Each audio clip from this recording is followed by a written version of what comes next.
Hello, this is part 2 of series 1 of my Turos House of Horror. Anyway, so we was talking about just now about Hellraiser. Now I've seen the third one yesterday and I thought it's just spot on.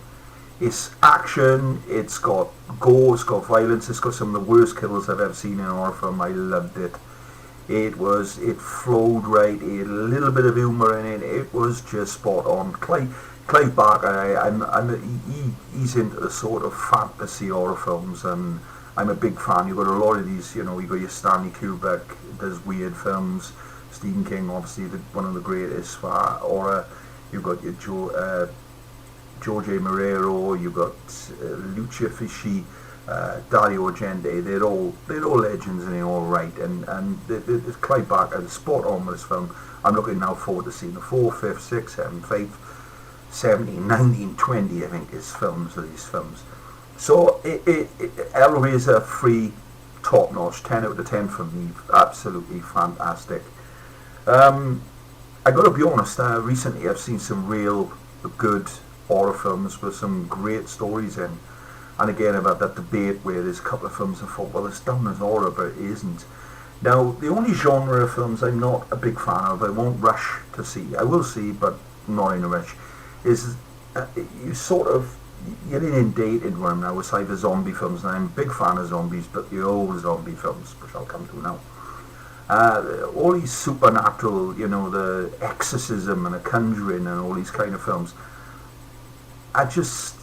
they don't really appeal. I mean, the film The Exorcist was a monster film, 3 hours long, thereabouts. It was groundbreaking because it was totally different to all other horror films at this time. It was very explicit, obviously, with the scenes and the language. If anybody hadn't seen The Exorcist, it's sort of very political and very sort of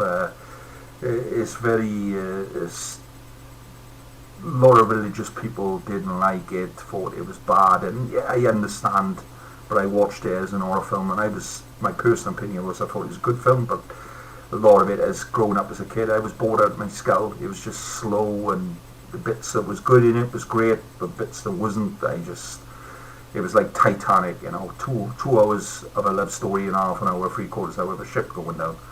Yeah.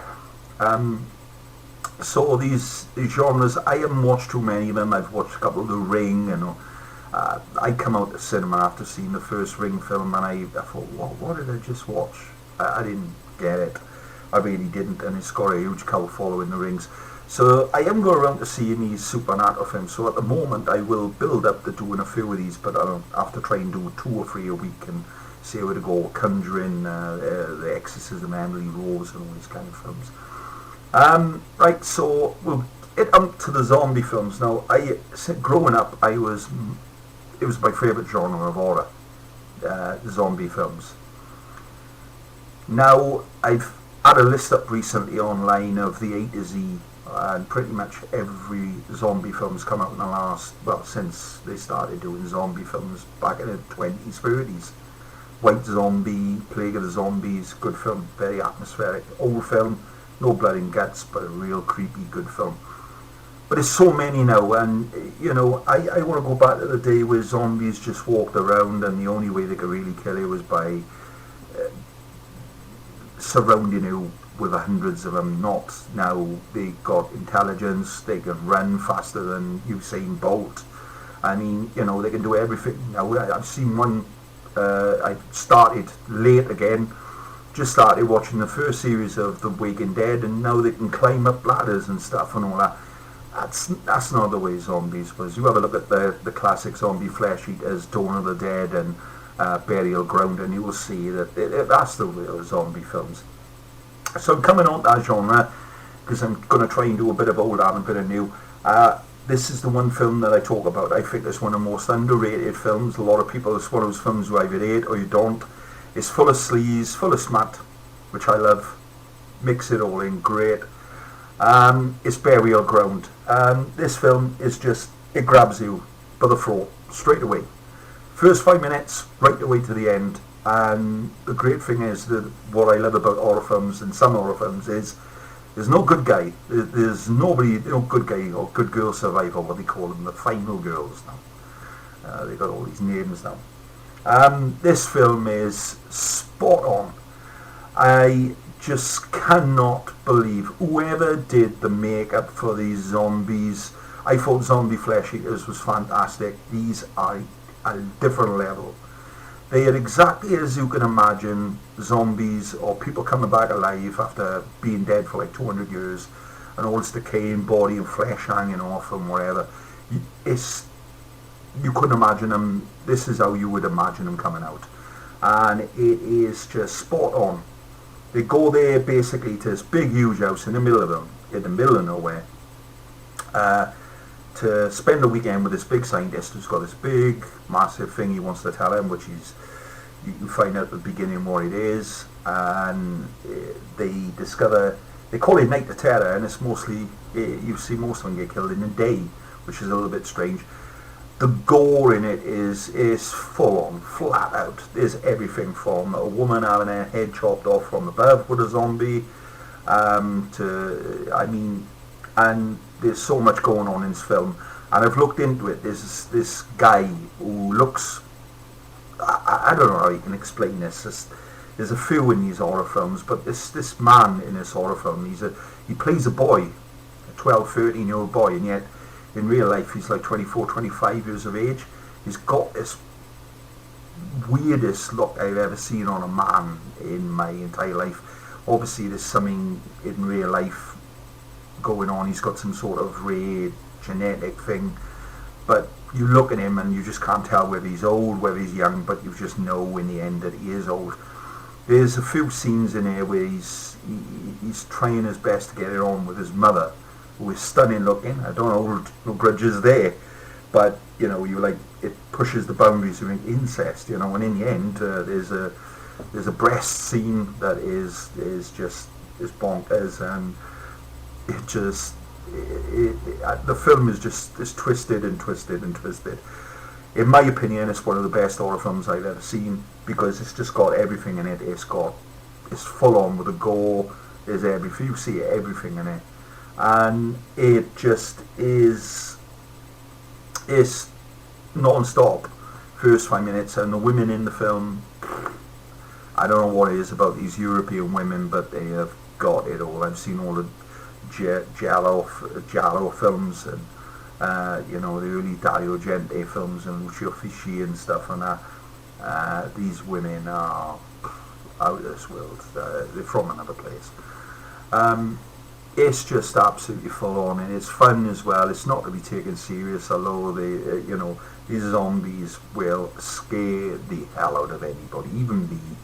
I mean, I watch this film and I just went, it's just sit back, have a beer, bit of popcorn, bang, you're in God's back garden of horror. It's just fantastic. So that's that one. Now, one of the reasons why I wanted to look at the banned films, now, Burial Ground wasn't banned, and this is a bit of a strange thing. There's films I've seen that come out in the 70s and 80s that wasn't on this banned list. There was far more worse. Burial Ground was one of them. The other was Eaten Alive, which is a cannibal film, which in a lot of scenes in this film is more gorier and more sort of humane than Cannibal Holocaust and Cannibal Ferox. I watched that film, and I had to watch it first time I watched it. I don't know why it was for me, but as much as I love gore, I had to watch it in 3 parts because it was just too much. This film, and one of the only 2 films I've ever seen that unsettled me, that I've watched again since, and brilliant film, and a real good, and again a couple of people you see from other cannibal and zombie films in it, but it's just really something. I don't know what it is about this film, but it's really unsettling. But you see, I mean, Cannibal Holocaust is a crazy film, but you only see the eating in it, or the eating humans in it towards the end. This film is just non-stop, and I mean, there's one scene where they open a woman up and they actually use a piece of wood to ply her stomach open so they can get at the guts quicker. It was that just, I like, oh, that's unpleasant. So there's quite a few. Dawn of the Dead wasn't on the list, and I just, if you compare all them, the gore and intensity and some of the taboo subjects that, woman running around pregnant, fighting zombies, I couldn't understand why that one wasn't on a list.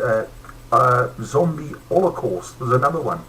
I mean, this is a bizarre film as well. Zombie Holocaust is, again, a fantastic atmospheric film. The music is intense in it, as it is in all the horror films of the 80s. Goblin, all these people, they've done the horror films. Fantastic.